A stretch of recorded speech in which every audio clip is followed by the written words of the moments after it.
This is the last lecture I want to give in this class before we proceed to actually reading the text. And I gave you a rough overview of Capital, Marx's critique of political economy.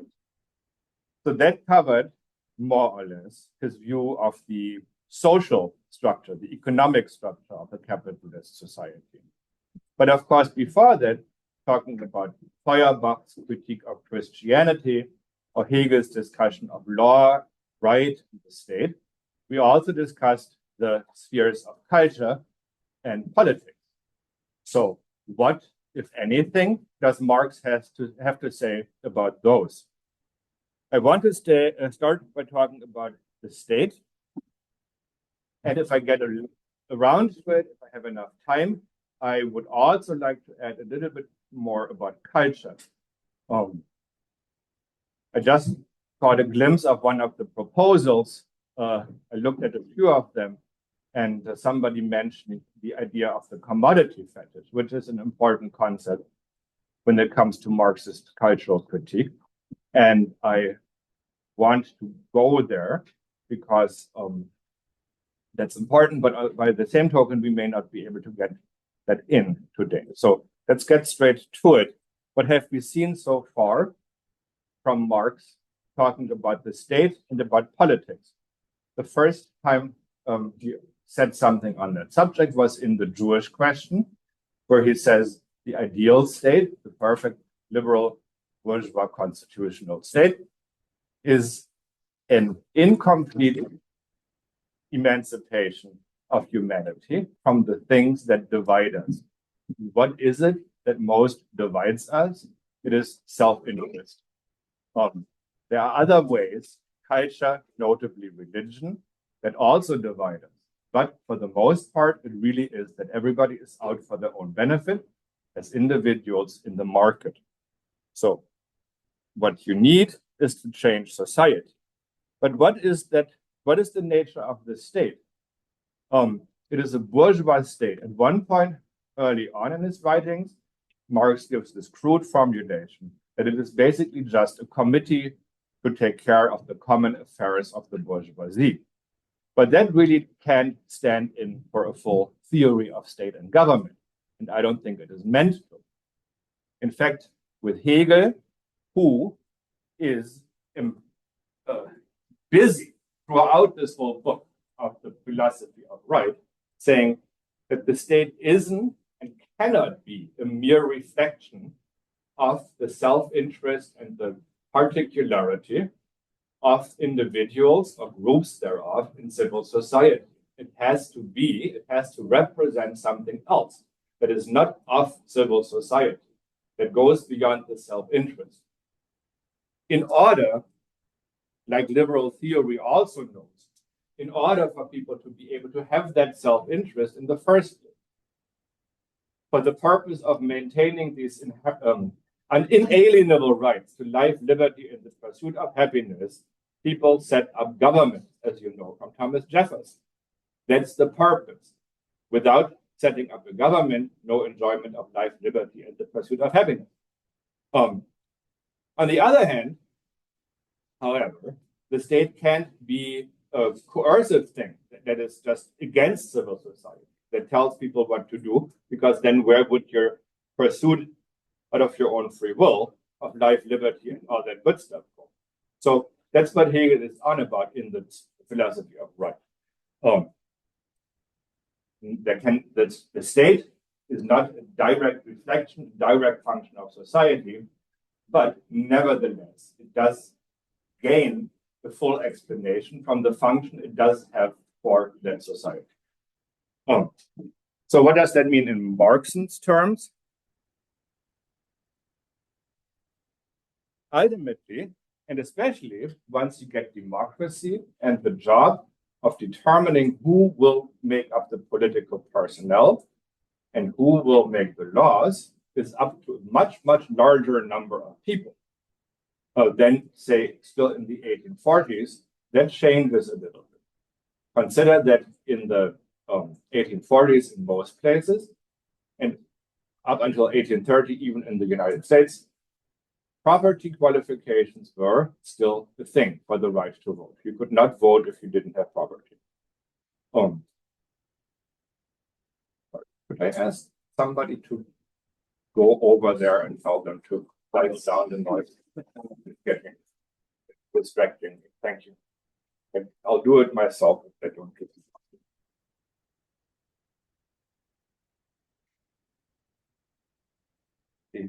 Now I lost my place. Thank you. What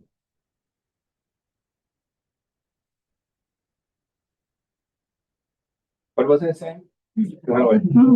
Marxist state. Oh yeah, democracy, right? So you used to have the property qualification. It's already gone in some cases. But he's saying in the Jewish question, just because the state no longer recognizes you as a property owner or as a religious person, in distinction to others, doesn't mean that religion or property has been abolished. In fact, you're guaranteed to have those things. So when it comes to democracy, when it comes to empowering the have-nots, founders of republics have strong suspicions, grounded in a long history of Republican thought, that democracy is really nothing more than the Trojan horse for socialism. Because what else would people want that have no money but your money?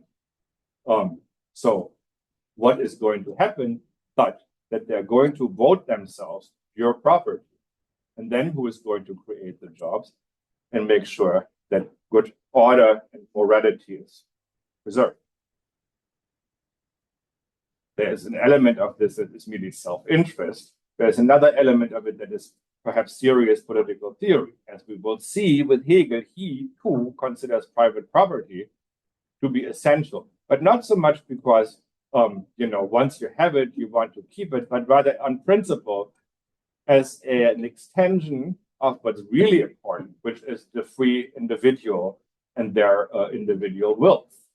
So nevertheless, depending on the emphasis, that is a consideration. Where does that come from? What are the stories people in that Republican tradition, with the lowercase letter r here, are telling? There is, of course, the case of the brothers Gracchi in the Roman Republic, who receive a large share of blame for the downfall of the Republic and the rise of the empire, the path toward empire, from the educated upper middle class who are in the business of reading these texts. So what does anybody study that period? What did the Gracchi do that made them so hated by later? Yeah, so they wanted to, well, their purpose was to strengthen the Republic by stabilizing the small producer and landowner class that had traditionally been the basis of it. And that was crumbling because large landowners were grabbing their land.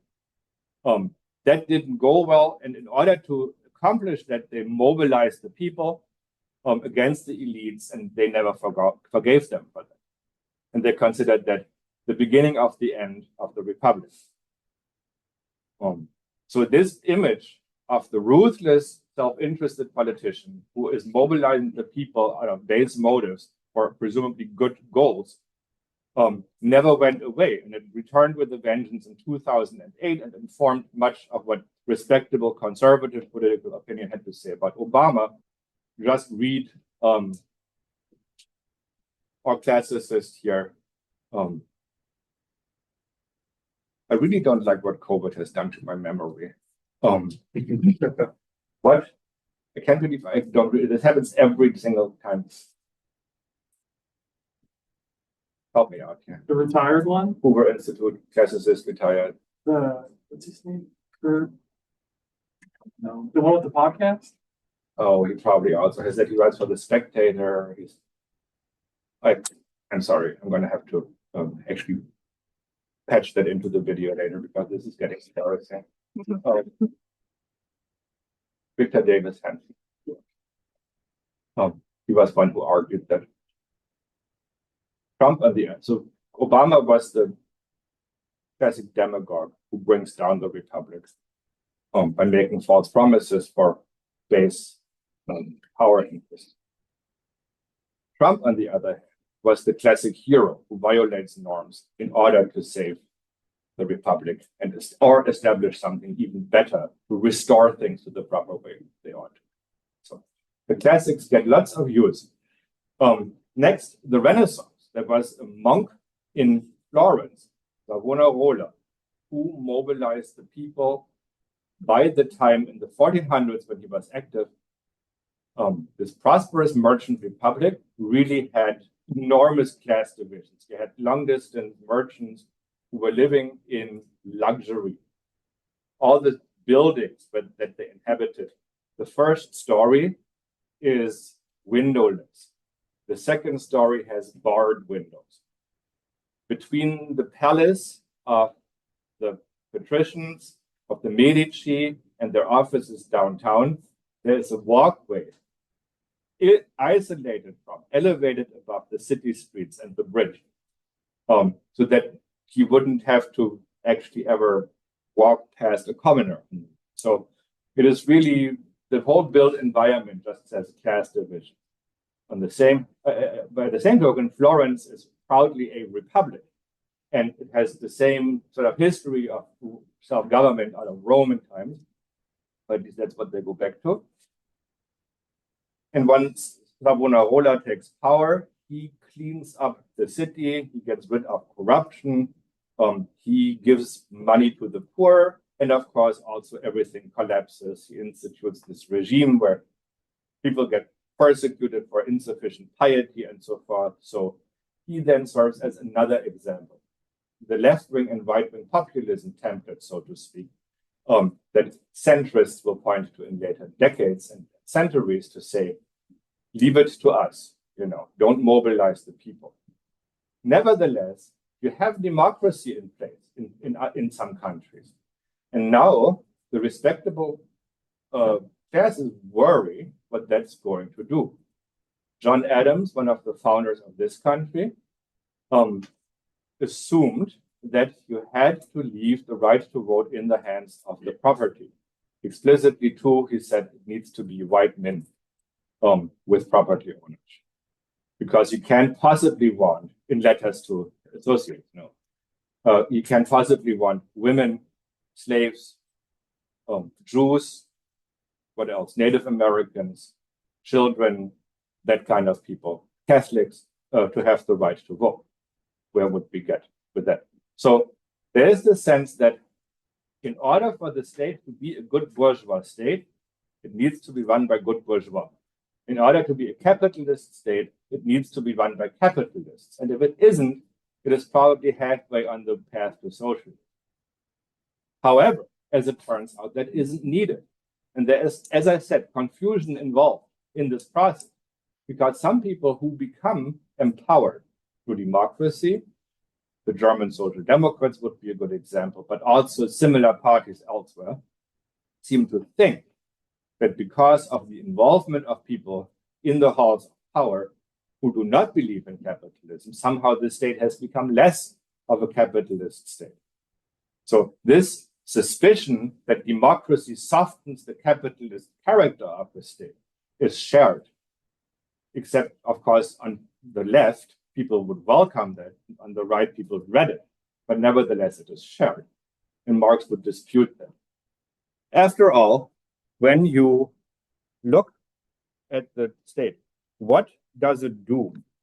Does it reflect the interest of capitalists? What are the interests of capitalists? If they act merely as business owners, if they act sort of with the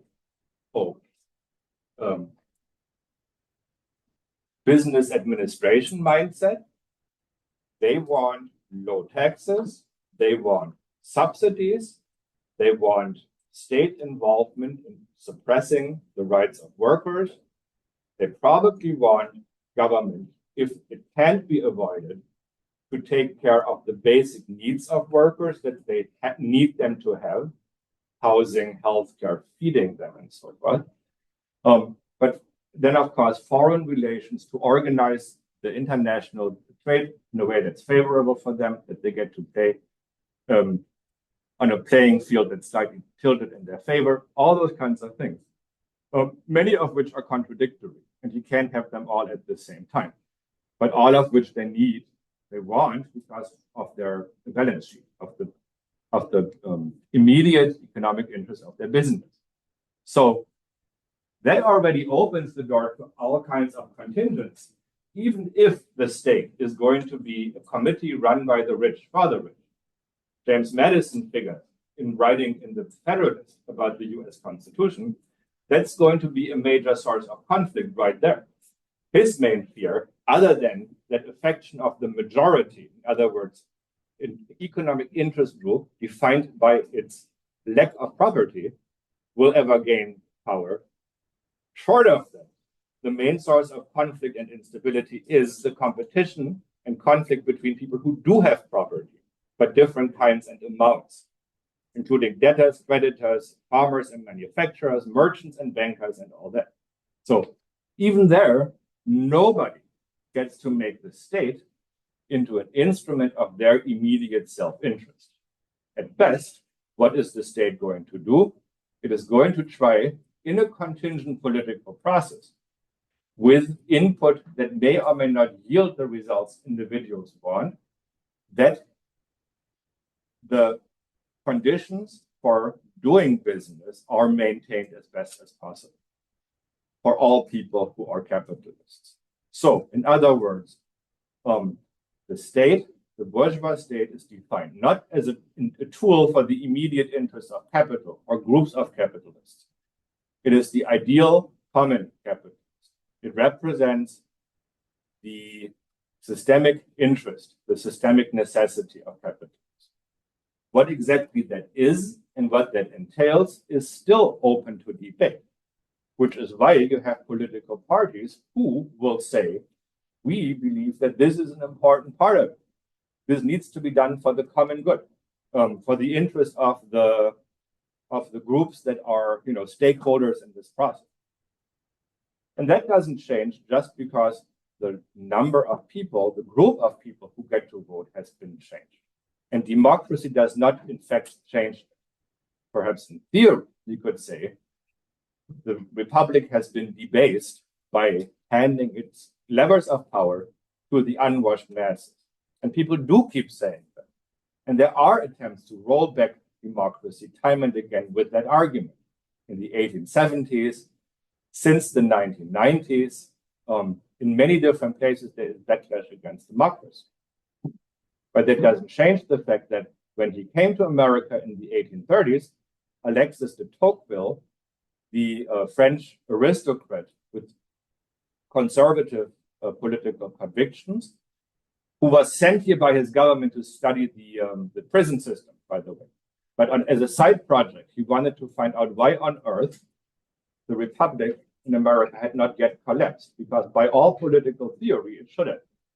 It had introduced democracy, so that should have opened the floodgates of utter collapse. So he went to really study it and figure out what mechanisms that aren't known to us kicked in to keep these people from ruining themselves and to make democracy work in spite of its flaws without taking all good society. So to those who wanted to make peace with democracy, this was the beginning of a modern conservatism that has really figured we don't need to actually shoot the people or tell them they're unworthy. We're going to be fine if we participate in the democratic process in order to prevent worse people doing worse things when in power.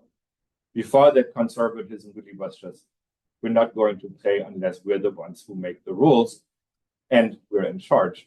So there is a change there. And Tocqueville has that has helped in getting that to work. Now, if he had his choice, of course, he would get rid of democracy, but he also says we're not going to. It's here to stay. So our job is to be realistic and therefore to work with what we have, which used to be like the standard definition, part of the standard definition of conservatism, if you've ever read Edmund Burke, that's essentially, you know, this common sense, feet on the ground type of thinking. Let's just look at the way things are and operate from there, and that the liberals and other pen tests operate from the way they would like things to. So what has been proven here is that, in fact, the bourgeois state and the democracy are compatible, which says, you know, capitalism and democracy are compatible. You can make democracy safe for capitalism. And the United States showed how that works in practice. Does that mean that only democracy is an adequate political form as a container for a capitalist social system? Not at all. It used to work, it has intermediately worked, and it will work again with a, for instance, military dictatorship or a full-on fascist political system on top of it. Nothing was less capitalist about Chile or Bolivia or Brazil or Greece or Portugal or Spain just because they had military dictatorships that, to a greater or lesser extent, were also fascist by ideology. So this, of course, for a later Marxist scholarship in the 20th century, is an important distinction, and to figure out, you know, what on earth happened there in Germany between 1933 and 1945. The bottom line is, when we're looking at democracy or liberalism on the one hand and fascism on the other hand, understood as two different systems of government, like republic and theocracy or whatever. What we're looking at is not two different social systems, but two political modes for managing the same social system. And the underlying social system is capital. They do that by different means, but they do the same thing on that fundamental. So that too seems to suggest that the state doesn't have to be a direct expression of the interest of capital, that there is wiggle room for negotiations. In fact, that is why class struggle, to paraphrase another famous one from Marx, is a political struggle. Whatever your class can gain through the political process, through taxation, through funding, through trade policy, and so forth, is going to have an impact on the balance of power in society between the classes. It is not, however, going to be the situation where once the common people are empowered, they're going to take away the property. I'm not aware of any place where a democratically elected government nationalized all private property. Parts of the economy that were considered strategically important, certainly the banking sector in France in the 1980s, the railroads in Britain at some point, the railroads in the United States in 1917 under the United States Railroad Administration. So that stuff happens, but the social democratic fantasy where one day we'll write the big law like they did on August 4th, 1789 in the French National Assembly, where we just sign the law that ends capitalism and starts socialism, practically like they did with feudalism to switch to a constitutional and market-based social and political order. That hasn't happened, and I doubt it's going to be able to. So what is clear as a purpose for the bourgeois state? What are the clear common class interests of the bourgeoisie that it needs to take care of then? We talked about the crisis-prone nature of capitalism because it tends to amass all wealth in the small group of people who own the means of production, at least when it comes to the accumulation of wealth. And then whatever the large portion of the population that works for wages receives is going to get spent without that much accumulation. And because the capital that accumulates disproportionately on one side of the equation needs for its valorization in its next cycle to crank out more commodities with more or better labor, and ideally in a way that increases productivity, which is to say it will get more value each labor hour, you kind of have to address that imbalance, because who on earth is going to buy all these products? And that is where the state comes. Not to buy these, but rather to redistribute the surplus value, to appropriate part of the surplus value to prop up the working class. But not just that, not just welfare policy and healthcare, like health insurance and so forth, after the Prussian model or the German model. Other things as well. In the British case, for instance, one way in which government dealt with the limits of capitalism was in imperial fashion, going into India, smashing the industry, going into China, rampaging and destroying local economies, which is a process of market making. And then you dump your products there and your merchants dominate. Yeah. Is that where Lenin got the whole imperialism at the highest stage of capitalism? Probably that is one of the ways that he figured that out, like by observation, because that repeats time and again.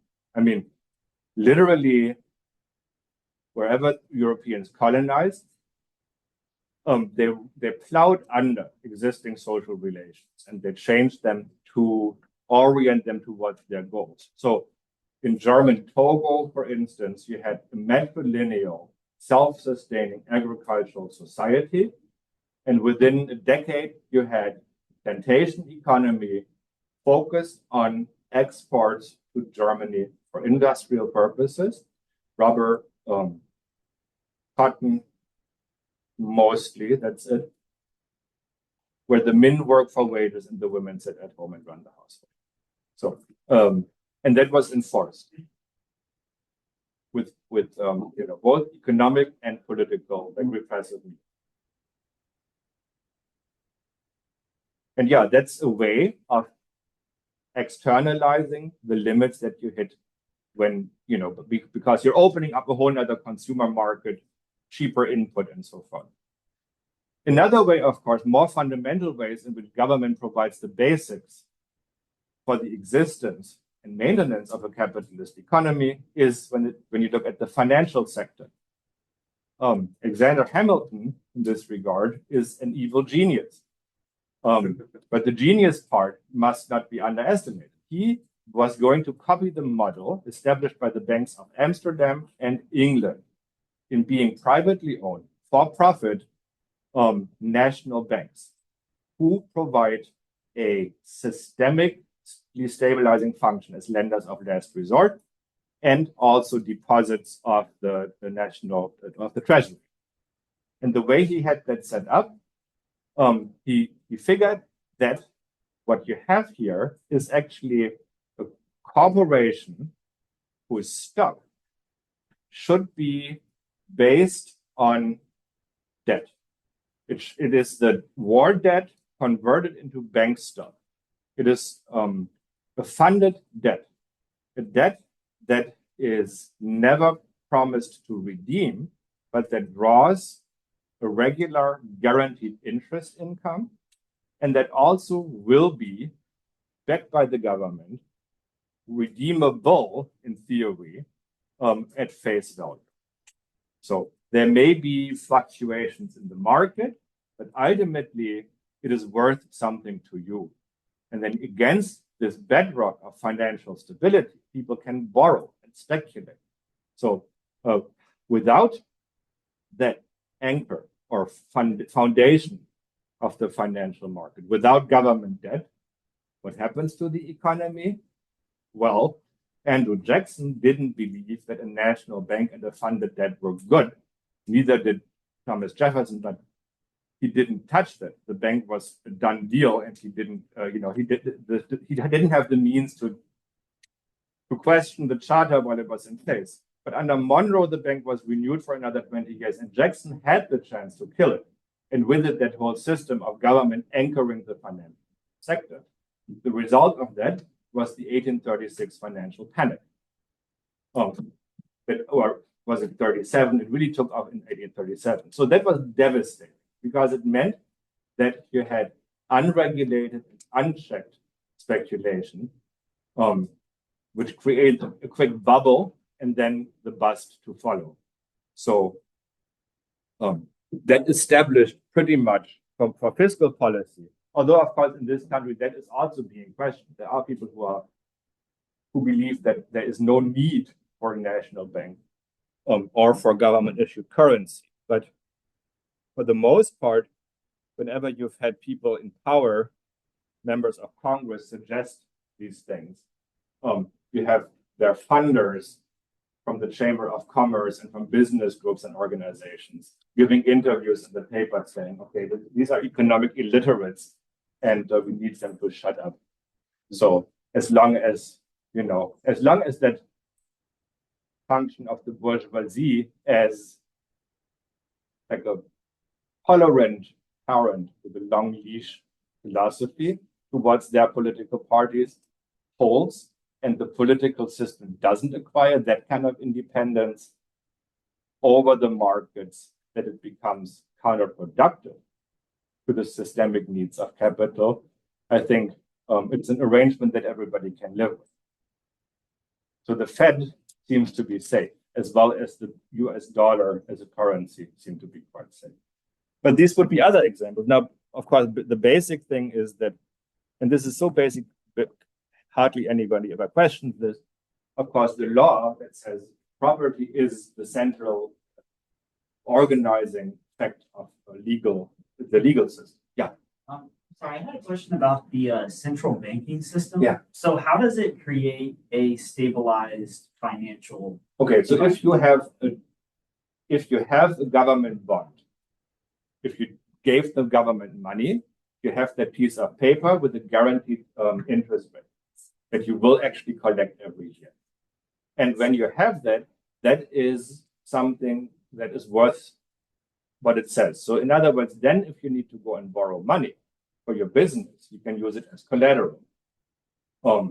If your bank who has given you money to loan takes that over and puts it in their vault as a security, they can issue banknotes or loans against them. So each dollar lent out by the government or to the government rather comes back into the economy in this more or less rock solid form. And then, other than in really catastrophic crises, but the US and Germany and Japan are probably like anchors in that way. If you borrow from their government, if you lend to their governments, you're probably not going to be left high and dry. And Hamilton spells that out in his proposal in 1790 to Congress. What is the purpose of this national bank? He says it's going to create economic growth because it creates liquidity, circulation, capital that wouldn't have been there for other, if not for this. And that was exactly how it worked. And that's still the case. I mean, that is why when the mitten hits the windmill in the economy, that the interest rate of government bonds sinks to zero or negative numbers.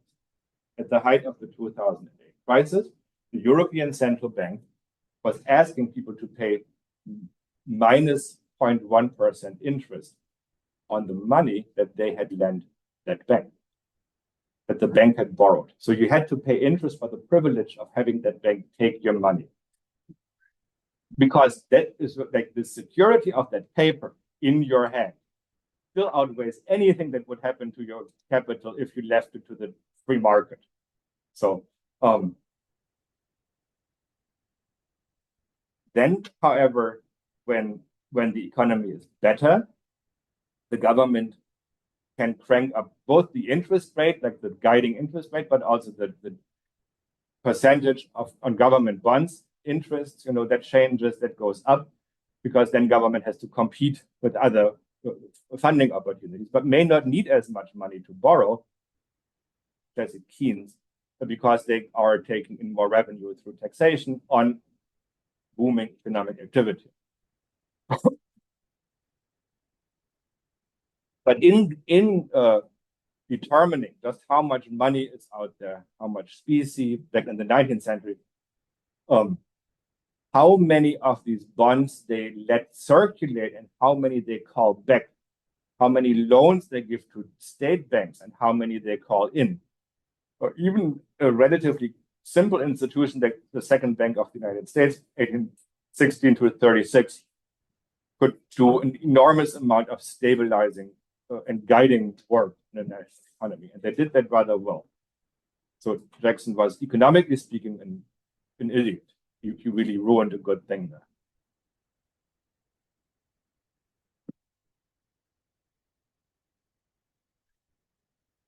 Again, though, these conditions where the government, where the state provides for the stability of the system at large, is not something that Marx ever studied in that much detail. But others who are Marxists have done that, who have tried to explain the necessity of government and the necessity of a specific shape or form of government from not just capital in the abstract, but a specific regime of accumulation. Like, what's the main way that capital makes its money? Or to derive, to deduct, to deduce the state, any particular state, from the social and economic base.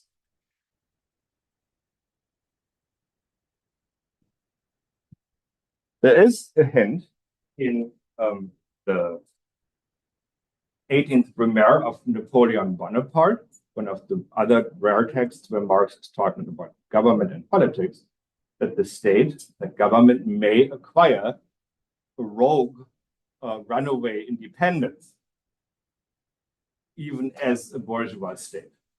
This he saw at work after the 1848 revolution, where Napoleon Bonaparte, then soon to become Napoleon III, Emperor of France, was elected president of the Republic and immediately proceeded, or quickly proceeded, to abolish democracy and make himself a dictator, an emperor. He governed in the interest of the grand bourgeoisie. Under his rule, France went through an enormous push of modernization. He created a financial system to back that up.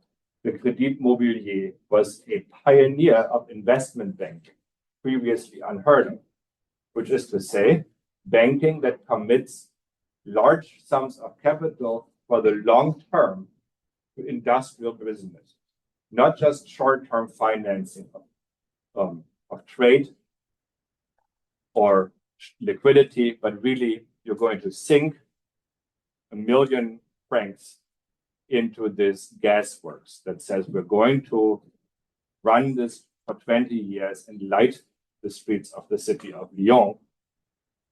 And then by that time, over 20 years, we'll be able to earn a profit and you'll get your money back. So few people in the private market will want to go for that. Therefore, a bank with the support of government makes a lot of sense. Later in the century, once it's been established as a thing, investment banking makes, it takes off, and it's no longer these kinds of statements. And Napoleon also raises much of Old Town Paris and replaces it with, the artillery optimized boulevards. I think I discussed this previously. So what happened there, according to Marx, what social class backs this guy? It is not actually the bourgeoisie, although he does end up, not governing against them. And it is certainly not the proletariat.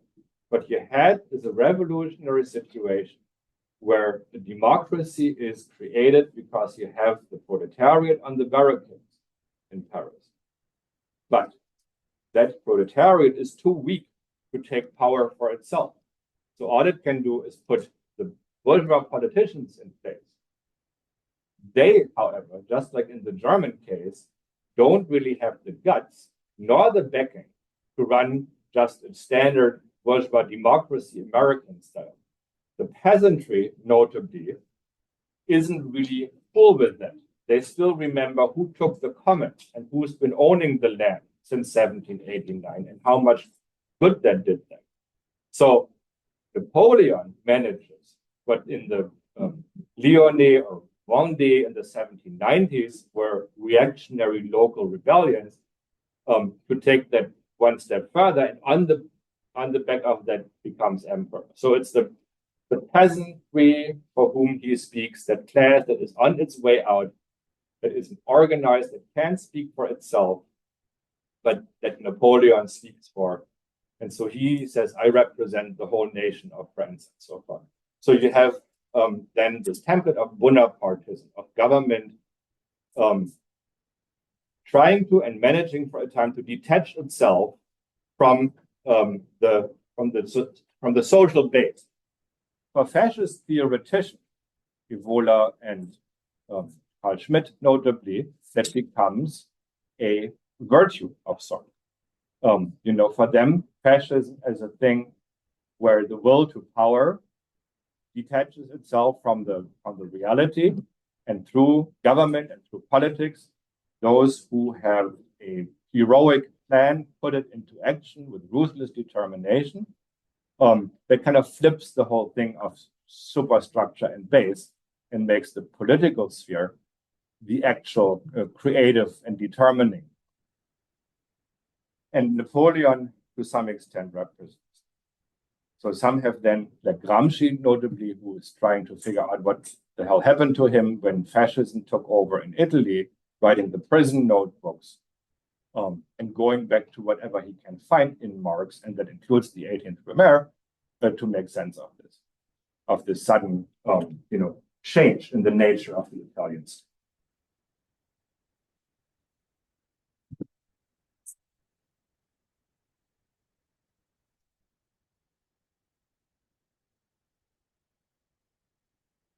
Yeah. So at any given point in time, you can try and look at the political programs and think in what way, shape, or form do they address the needs of capital and what needs.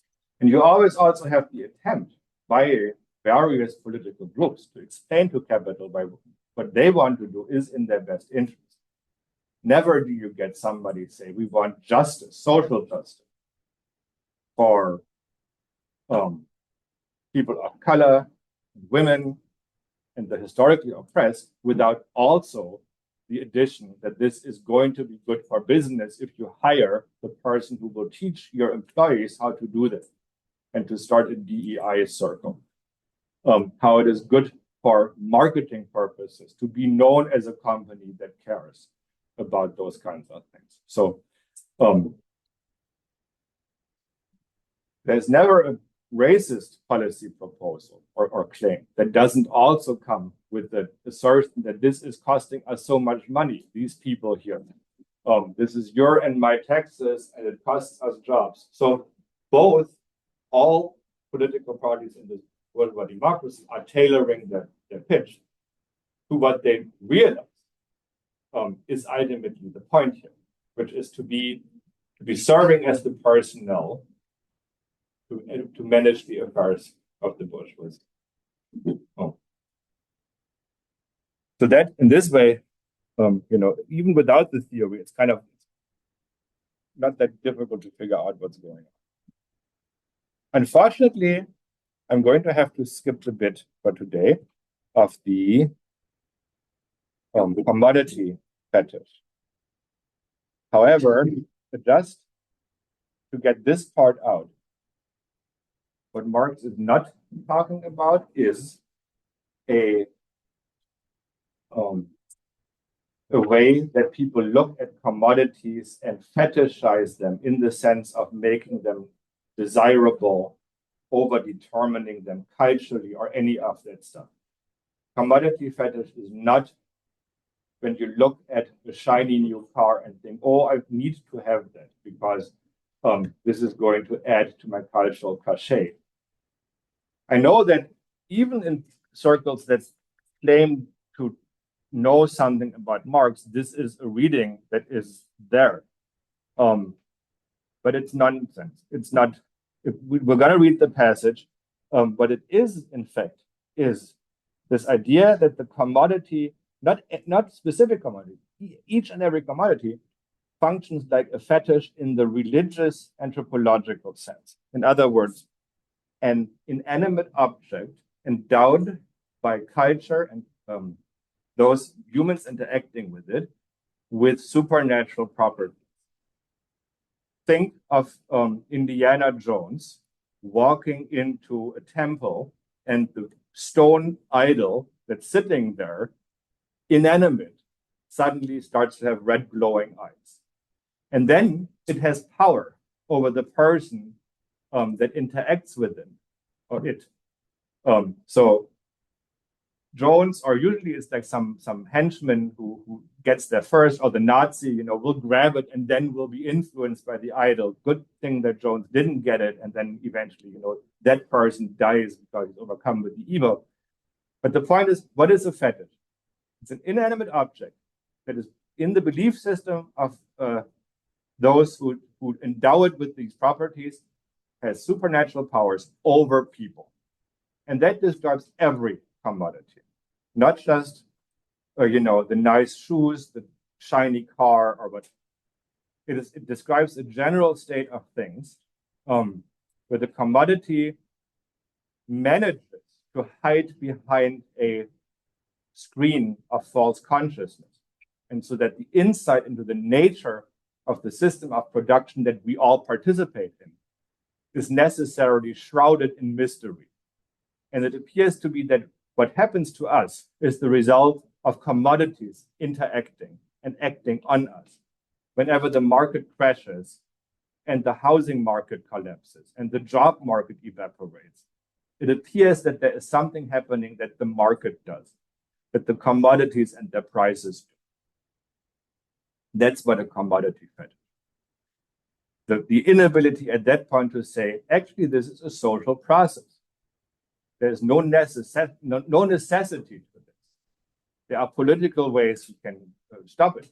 And it's not something that happens because of the grain or of the houses or of the jobs or whatever. It is because of value and the presence of value in these goods and the assumption that the valorization of capital must be part of the economic process. So we'll read that part definitely in Capital, but next week we'll start with Hegel. You have the assigned pages that I